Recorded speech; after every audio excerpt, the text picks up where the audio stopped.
दोस्तों, आज हम एक्सप्लेन करने वाले हैं हाल ही में आई web series scam the Telgi story को, जो इस समय ट्रेंडिंग चल रही है। इसलिए आज हम पूरी सीरीज एक्सप्लेन करने वाले हैं। वीडियो शुरू करने से पहले वीडियो को अभी लाइक कर दीजिए। आप चलिए बिना समय गवाए वीडियो शुरू करते हैं। दोस्तों, सीरीज की शुरुआत में नारकोटिक्स टेस्ट के जरिए 30,000 करोड़ का स्कैम करने वाले अब्दुल करीम तेलगी से बेहोशी की हालत में स्टेटमेंट लेकर पूछ रहे होते हैं कि तुम्हारे इस स्कैम में कौन कौन से बड़े आदमी शामिल हैं। फिर सीरीज फ्लैशबैक में जाती है और 1982 का समय दिखाते हैं, जहां पर अब्दुल करीम तेलगी ट्रेन में फल बेच रहा होता है। अब्दुल करीम तेलगी ने ग्रेजुएशन करी हुई थी और सामान बेच कर उसके अंदर लोगों को लुभाने की कला भी आ गई थी। ट्रेन में अब्दुल करीम को शौकत नाम का एक आदमी मिलता है, जो कि अब्दुल करीम की बातों के स्टाइल सुनकर उससे इम्प्रेस हो जाता है और उसे काम देने के लिए अपना एड्रेस देकर मुंबई आने के लिए कहता है। अब्दुल करीम अब अपने घर जाता है, जहाँ उसकी अम्मी और छोटा भाई रहते हैं। उनके घर में खाने पीने के लाले पड़े होते हैं और बड़ी मुश्किलों से वह अपना गुजारा कर रहे होते हैं।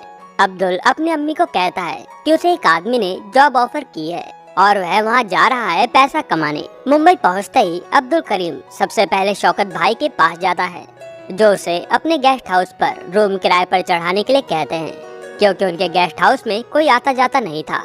तब अब्दुल करीम ने वह चैलेंज एक्सेप्ट किया और उसने शहरों के चारों तरफ गेस्ट हाउस के कार्ड बांट दिए और जो भी टैक्सी वाला अब्दुल करीम के पास गेस्ट लाता, वह उसे 5 रुपए कमीशन देता था। ऐसे ही उनका धंधा दिन दुगना और रात चौगना होता गया और उससे गेस्ट हाउस की कमाई काफी ज्यादा बढ़ गई।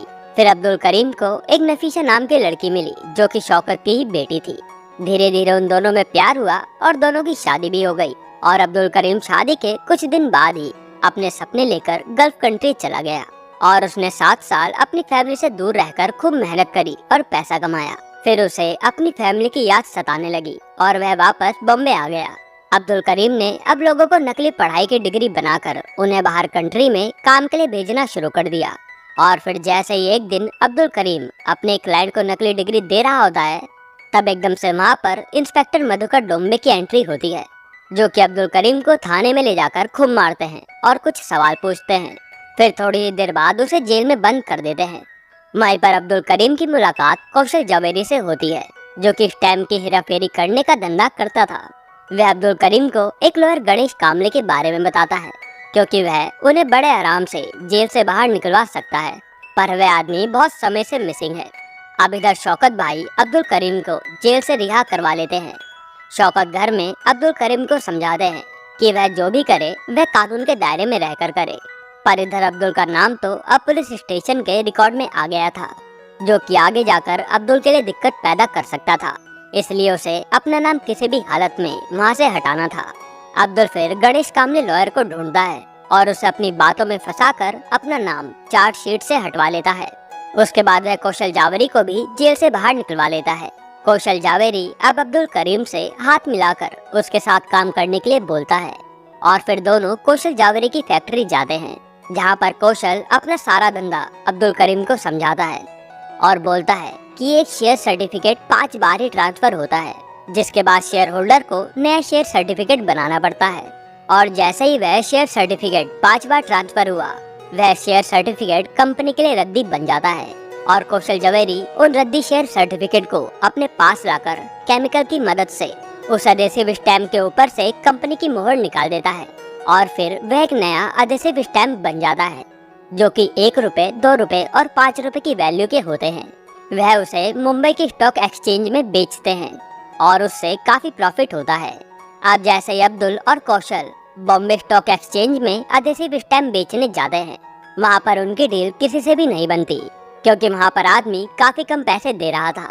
तब अब्दुल और कौशल को 2 आदमी रूम में जाते हुए दिखते हैं, जो कि कोलकाता की गैंग से थे। कौशल जावेरी बाहर उन आदमियों को धमकाता है, पर वह उससे नहीं डरते और वहाँ से चले जाते हैं। कौशल अब अब्दुल करीम को कोलकाता की बाबू गैंग के बारे में बताता है, जो कि ओल्ड कस्टम हाउस से डायरेक्ट क्लर्क की सेटिंग से न्यू स्टैम्प निकलवा लेते हैं और स्टैम्प बेचकर काफी मुनाफा कमाते हैं। अब्दुल बोलता है उनका तो टाइम और मेहनत दोनों ही बचते हैं ना। फिर अब्दुल और कौशल ओल्ड कस्टम हाउस जाते हैं, जहाँ पर लंच के डब्बे में पैसे आते थे और जाते हुए डब्बे के अंदर स्टैम्प पेपर जाते थे और ये पूरा बिजनेस बाबू गैंग के लोगों का था।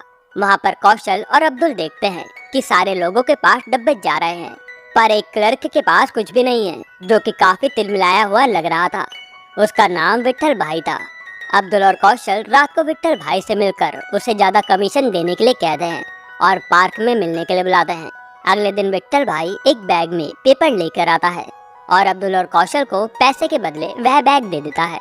जैसे ही कौशल देखता है कि वह तो एडहेसिव स्टैम्प है ही नहीं, वह उसे वापस देकर पैसे ले लेता है। लेकिन इतनी ही देर में वहाँ पर कुछ गुंडे आ जाते हैं और वह उन सबको मारने लगते हैं, जिससे कि वह तीनों ही घायल हो जाते हैं। थोड़ी देर बाद अब्दुल करीम हॉस्पिटल में विट्ठल भाई से जाकर उन पेपर्स के बारे में पूछता है। तब विट्ठल भाई बताते हैं कि तुम तो सिर्फ एडहेसिव स्टैम्प में खेल रहे हो, जो मैं लाया हूँ ना वो तो स्टैम्प पेपर है, जिनकी वैल्यू एडहेसिव स्टैम्प से कई गुना ज्यादा होती है। अब्दुल करीम इसके बारे में विट्ठल भाई से सारी जानकारी ले लेता है और कौशल के पास जाकर स्टैम्प पेपर के बारे में सारी डिटेल बताता है, जिसका कारोबार करीब 33,000 करोड़ का है और उन्हें तो उसमें से बस एक चम्मच चाहिए, जो कि लगभग 60 से 70 करोड़ होगा। कौशल बोलता है चलो फिर पैसा कमाते हैं। तब अब्दुल करीम बोलता है कि पैसा कमाते नहीं बल्कि बनाते हैं, और एपिसोड 1 यहीं पर खत्म होता है। एपिसोड 2 की शुरुआत में अब्दुल करीम और कौशल जवेरी स्टैम्प पेपर की पूरी जर्नी को समझते हैं कि स्टैम्प पेपर कहाँ बनता है और इसका डिस्ट्रीब्यूशन कैसे होता है। फिर अगले दिन वह लोग रेलवे स्टेशन पहुंच जाते हैं, जहां उन्हें पता चलता है कि वहां से स्टैम्प पेपर गायब करना बहुत ही मुश्किल है। वह दोनों अब स्टेशन मास्टर राव कदम को अपने साथ काम करने के लिए राजी कर लेते हैं और उनकी बाकी सारे वर्कर से भी सेटिंग हो जाती है। पर जहाँ से अब्दुल और कौशल को स्टैम्प पेपर गायब करने थे, उस बॉक्स में सरकार की सील लगी थी, जो कि एक बार हट गई तो लगाना बहुत मुश्किल है और उसका इंतजाम तो स्टेशन मास्टर करवा देता है। लेकिन अब्दुल करीम का प्लान ये नहीं था कि वह स्टैम्प पेपर चोरी करेंगे, बल्कि यह था कि वह नकली स्टैम्प को बनाकर ओरिजिनल से बदल लेंगे, जिससे कि किसी को शक भी नहीं होगा कि बॉक्स में नकली स्टैम्प है।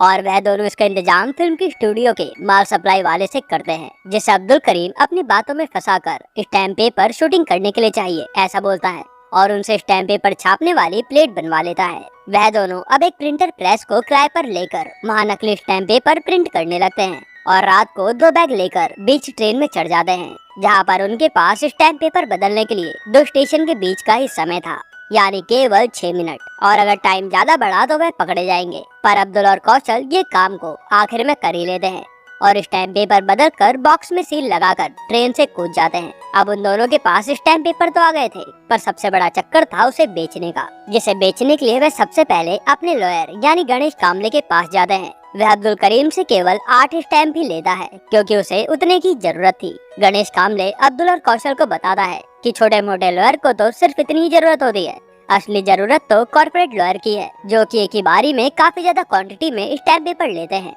अब अब्दुल और कौशल अब स्टैम्प पेपर तो बेच रहे थे, पर ज्यादा क्वांटिटी में नहीं।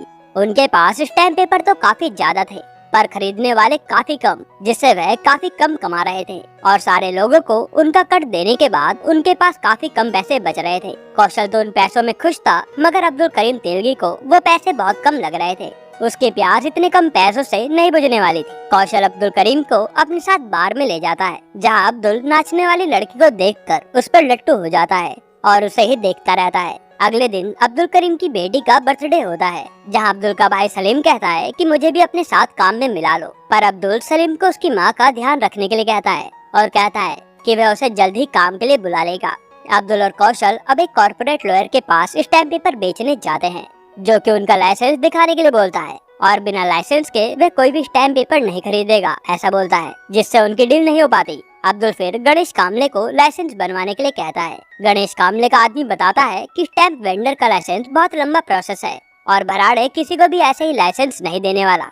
अगली रात को अब्दुल और कौशल नकली स्टैम्प पेपर प्रिंट कर रहे होते हैं, तब वहाँ पर पुलिस की रेड पड़ जाती है, लेकिन वो पुलिस उस एरिया में इलीगल दारू को पकड़ने आए होते हैं। पर पुलिस को देखकर तो अब्दुल और कौशल के होश उड़ गए थे। अब अब्दुल एक दरगाह के मौलवी से बात करता है और डोनेशन देने की बात बोलकर पुलिस का कुछ करने के लिए कहता है, पर मौलवी कुछ ऐसी बात बोलता है जिससे अब्दुल को एक नया आइडिया आ जाता है और वह पुलिस से दोस्ती करने के लिए पुलिस के हाथों से 40,000 रुपए दरगाह में डोनेट करवाता है, जिससे पुलिस वालों की फोटो अखबार में आ जाती है और उनका शहर में काफी नाम भी होता है। अब अब्दुल करीम और पुलिस वालों की दोस्ती हो जाती है और वह सब बैठकर बार में दारू पी रहे होते हैं। तब अब्दुल इंस्पेक्टर मधुकर डोम्बे से पूछता है कि उसे स्टैम्प पेपर वेंडर लाइसेंस चाहिए, आप कुछ हेल्प करो। तब मधुकर डोम्बे बोलता है कि एमएलए तुकाराम से बात करो, वही तुम्हारा काम करवा सकते हैं। उधर से कौशल जवेरी अब्दुल को गुस्से से देख रहा था कि अब्दुल उसके सारे पैसे उससे बिना पूछे उड़ा रहा है।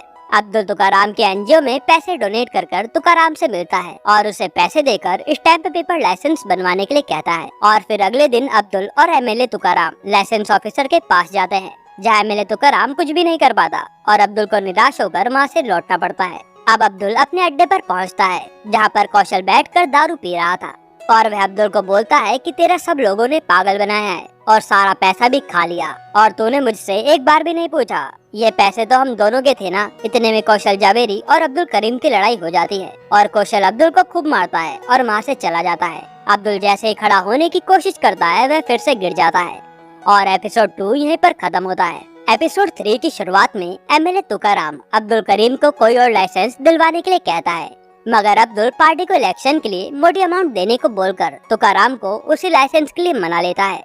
फिर एमएलए तुकाराम और अब्दुल गरिमा तलपड़े के पास जाते हैं, जहां अब्दुल उसको अपनी बातों में फंसाकर वोट दिलाने के नाम पर गरिमा तलपड़े से रिकमेंडेशन लेटर ले लेता है और दुर्गेश बराड़े के पास जाकर उसे रिकमेंडेशन लेटर देकर स्टैम्प पेपर वेंडर लाइसेंस के लिए बोलता है। इतने बड़े मंत्री के रिकमेंडेशन के बाद बराड़े बोलता है कि 4-5 दिन में आपको स्टैम्प पेपर वेंडर लाइसेंस मिल ही जाएगा और थोड़े ही समय में अब्दुल को स्टैम्प पेपर लाइसेंस मिल जाता है और वह अपने दोस्त कौशल जावेरी के पास जाकर पैसे बनाने और लखपति बनने की बात करता है, मगर कौशल अब्दुल को मना कर उसे धक्का देकर वहाँ से भगा देता है, क्योंकि उसे लग रहा था कि वह तो जरूर फंसेगा और उन दोनों के बीच यहीं से दोस्ती खत्म हो जाती है।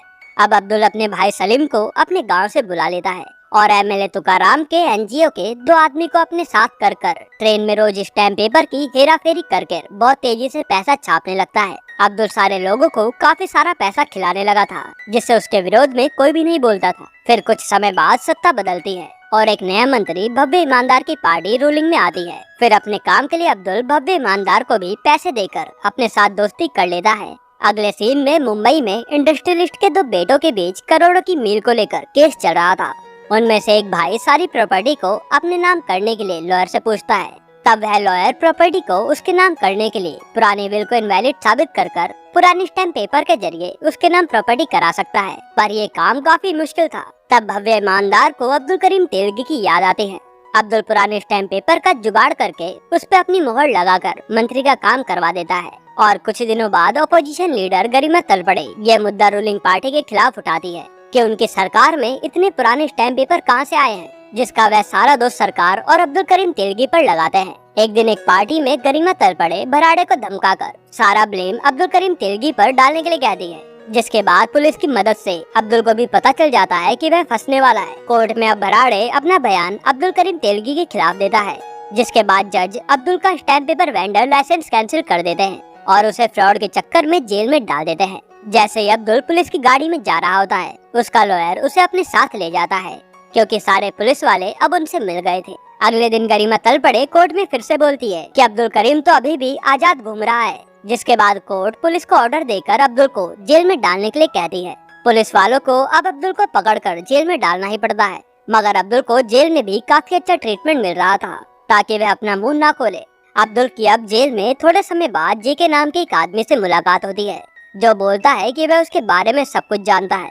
फिर वह अब्दुल को एक सिक्का देकर बाहर उससे मिलने के लिए कहता है। कुछ साल बाद अब्दुल जेल से छूट जाता है और शौकत भाई जेल के बाहर बिना अपनी बेटी को बताए अब्दुल को डिवोर्स के पेपर दे देते हैं। इसके बाद अब्दुल काफी निराश होता है और अगले ही दिन अब्दुल शौकत भाई के घर आकर अपनी बीवी और बच्चों को शौकत भाई के घर से ले आता है और फिर वह अपने साथियों को पैसे देकर घर भेज देता है और सारे धंधे भी बंद कर देता है। अब्दुल अब अपनी फैमिली के साथ टाइम बिताता है और थोड़े टाइम बाद अब्दुल को वही पुराना सिक्का दिखता है जो कि जीके ने उसे दिया था। फिर अब्दुल जीके को फोन करता है और बाद में उससे जाकर मिलता भी है। तब जीके अब्दुल को अपने प्लान के बारे में बताते हुए अब्दुल को अपने दोस्त बॉपट और छदरे से मिलवाता है। ये लोग नासिक स्टैम्प पेपर प्रेस में काम करते थे, जो अब्दुल को नासिक सिक्योरिटी प्रेस से स्टैम्प पेपर हासिल करने के प्लान के बारे में बताते हैं, जिसे सुनकर अब्दुल एकदम से मना कर देता है कि उनका प्लान तो बिल्कुल नहीं चलने वाला। फिर जीके अब्दुल को बोलता है कि फिर तुम ही कोई प्लान बताओ। तब अब्दुल बताता है कि अगर नासिक सिक्योरिटी प्रेस का सबसे बड़ा ऑफिसर मधुसूदन मिश्रा उनके साथ हो जाए तभी उनका प्लान चल सकता है, जो कि एकदम ऑनेस्ट आदमी होता है। अगले दिन अब्दुल जीके के साथ सरकार की पुराने कबाड़ की चीज खरीदने जाता है, जहाँ पर जीके अब्दुल को मधुसूदन मिश्रा के बारे में बताता है और अब्दुल को उस सरकारी ऑक्शन में एक स्टैम्प पेपर की खराब मशीन भी दिखती है, जिसके बाद अब्दुल को एक आइडिया आता है और एपिसोड 3 यहीं पर खत्म होता है। एपिसोड 4 की शुरुआत में अब्दुल जीके के साथ गाड़ी में अपने घर आता है। फिर अपनी वाइफ के घर से जाने के बाद वह अपने घर से पैसों का बैग, प्रॉपर्टी के पेपर और ज्वेलरी लेकर घर से चला जाता है। अब्दुल एक सेठ जी के पास जाकर ज्वेलरी और प्रॉपर्टी के पेपर्स गिरवी रखकर पैसे ले लेता है और कैबिनेट मिनिस्टर के पास जाकर मधुसूदन मिश्रा के प्रमोशन की बात करता है, पर वह मंत्री गुस्से में उसे मना कर देता है। अब अगले सीन में अब्दुल मधुसूदन मिश्रा के पास जाकर उसे एक घड़ी गिफ्ट देता है और घड़ी के डब्बे में अपना नंबर भी छोड़ देता है। रात को अब्दुल और उसके साथी बात कर रहे होते हैं, जो अब्दुल को बताते हैं कि स्टैम्प पेपर मशीन के पार्ट्स सरकार किसी एक आदमी को नहीं बेचती और मेन पार्ट्स को तो सरकार डिस्ट्रॉय कर जला देती है। पर अब्दुल के पास कुछ और प्लान था। अगले दिन अब्दुल को मधुसूदन का फोन आता है। वह अब्दुल को अपने ऑफिस में मिलने के लिए बुलाता है। अब्दुल खुशी खुशी मधुसूदन के पास जाता है, जहाँ पर मधुसूदन ऑफिस में अब्दुल की बेइज्जती कर उसे घड़ी वापस कर देता है और धक्के मारकर वहाँ से निकाल देता है। उसके बाद अब्दुल और उसके साथी बात करते हैं कि मधुसूदन काफी ईमानदार आदमी है, वह उनके साथ नहीं आने वाला। अब्दुल बोलता है कि हर किसी को किसी न किसी चीज की कामना होती है और मधुसूदन को पैसों की नहीं बल्कि समाज में इज्जत और प्रमोशन की कामना है। अगले दिन अब्दुल तुकाराम से मिलकर बड़े मंत्री के पास पैसों से भरा बैग लेकर जाता है। तब वही सीन आता है जो शुरू में अब्दुल कैबिनेट मिनिस्टर से मिलने आया था। कैबिनेट मिनिस्टर के मना करने के बाद बाहर उसका सेक्रेटरी उनको किसी और मंत्री की सिफारिश से मधुसूदन के प्रमोशन को दिलाने के लिए कहता है और अब्दुल पैसों से भरा बैग कैबिनेट मिनिस्टर के सेक्रेटरी को दे देता है। थोड़े टाइम बाद अब्दुल को फोन आता है कि उनका काम हो गया, जिसके बाद अब्दुल काफी खुश होता है। अगले दिन अब्दुल मधुसूदन के पास जाकर उसको गिफ्ट देकर बधाई देता है, जिसे मधुसूदन कचरे में फेंक देता है। जैसे ही मधुसूदन ऑफिस पहुंचता है, वह देखता है कि सब लोग उसके लिए ताली बजा रहे हैं और उसको अप्रिशिएट भी कर रहे हैं, क्योंकि मधुसूदन का 10 साल के बाद प्रमोशन हुआ है। रात को मधुसूदन अब्दुल को मिलकर बोलता है कि जो मेरी 10 साल की ईमानदारी नहीं कर पाई तुमने कुछ ही दिनों में कर दिया। अब मधुसूदन अब्दुल के साथ फाइनली हाथ मिला लेता है और प्रेस में एक मशीन को खराब घोषित करवा देता है, जिसको बाद में डिसमेंटल करके सरकार अलग अलग लोगों को बेचती है, जो कि अब्दुल के साथ ही अलग अलग कंपनी के नाम से खरीद लेते हैं। मशीन के मेन पार्ट प्लेट्स की लाने की जिम्मेदारी मधुसूदन की थी। जैसे ही सारे प्रिंटिंग प्रेस के पार्ट्स अब्दुल की फैक्ट्री में पहुंच जाते हैं, वह सारे मशीन के पार्ट्स को असेंबल कर लेते हैं। पर अब उन्हें बस एक ही पार्ट की जरूरत थी, जो थी प्लेट। तब मधुसूदन अब्दुल से प्लेट के बदले पैसे मांगता है, क्योंकि उसे उसकी कीमत काफी कम लग रही थी और अब्दुल भी पैसा देने के लिए मान जाता है। अब्दुल फिर स्टैम्प पेपर के लिए पेपर का इंतजाम भी कर लेता है। इधर अब्दुल के साथ ही मशीन को जोड़कर पूरा कर लेते हैं और पहला स्टैम्प पेपर निकालते हैं, जो कि एकदम सही निकलता है और अब्दुल के साथ ही ये देखकर बहुत खुश होते हैं। अब्दुल अब भराड़े के पास जाता है और नीचे पुलिस वालों और मंत्री को दिखाकर उसे फंसाने के लिए डराता है। फिर वह भराड़े को अंदर ले जाकर उसे एक चाटा लगाकर चुपचाप उसके साथियों के नाम पर स्टैम्प वेंडर लाइसेंस निकलवाने के लिए कहता है। उसके बाद अब्दुल अपनी खुद की एक कंपनी खोलता है और स्टैम्प पेपर बेचकर खूब सारा पैसा कमाने लगता है, जिससे वह नोटों का एक बहुत बड़ा चट्टा खड़ा कर लेता है और उनके ऊपर जैसे नोटों की बारिश होने लगती है। अब्दुल का भी ये धंधा काफी मस्त चल रहा था और वह सारे लोगों को भी खूब पैसे खिला रहा था, जिससे हर कोई खुश था। अब्दुल ने अब अपने धंधे को कई सारे स्टेट में भी खोल लिया था, जो कि उसके बाकी साथी धंधा संभाल रहे थे। पर कर्नाटक में एक मिनिस्टर था, फहीम शेख, जो कि काफी दिक्कतें पैदा कर रहा था। पर अब्दुल उसके पास जाकर उससे डील कर दोस्ती कर लेता है। अब्दुल को अब समझ में आ गया था कि यह मिनिस्टर किसी के भी सगे नहीं होते, तो वह अपने भाई सलीम को उसके गांव में लोगों की समाज सेवा करने के लिए कहता है, ताकि वह पावर में आ सके। और इसकी शुरुआत वह अपने गांव के लोगों का भला करके करता है। सफीना के बाबा मरने की कगार पर आ जाते हैं, जिसे देखकर उसकी वाइफ सकीना खूब रोती है। अब्दुल अपने ऑफिस जाकर मैनेजर से बोलता है कि उसका बिजनेस तो अब काफी फैल गया है, पर उनका प्रॉफिट क्यों नहीं बढ़ रहा है। तब अब्दुल का मैनेजर बोलता है कि स्टैम्प पेपर में सरकार का काफी बड़ा शेयर है, अगर उन्हें प्रॉफिट बढ़ाना है तो कंपटीशन कम करना ही पड़ेगा। अब्दुल अब मधुसूदन के पास जाकर सरकारी स्टैम्प पेपर की प्रेस को कुछ दिनों के लिए बंद करने के लिए कहता है, जिससे कि उसका नाम लोगों की नजर में आ जाएगा और इससे लोग उससे स्टैम्प पेपर खरीदेंगे। और इस पूरे प्लान के बारे में मधुसूदन सोचता है और एपिसोड 4 यहीं पर खत्म होता है। एपिसोड 5 की शुरुआत में मधुसूदन की प्रेस में मशीनें खराब होने लगती हैं, जो कि मधुसूदन ही कर रहा था। फिर मधुसूदन ऑडिटर को बोलकर प्रिंटिंग प्रेस कुछ दिनों के लिए रोककर मशीन मेंटेनेंस करवाने के लिए कहता है।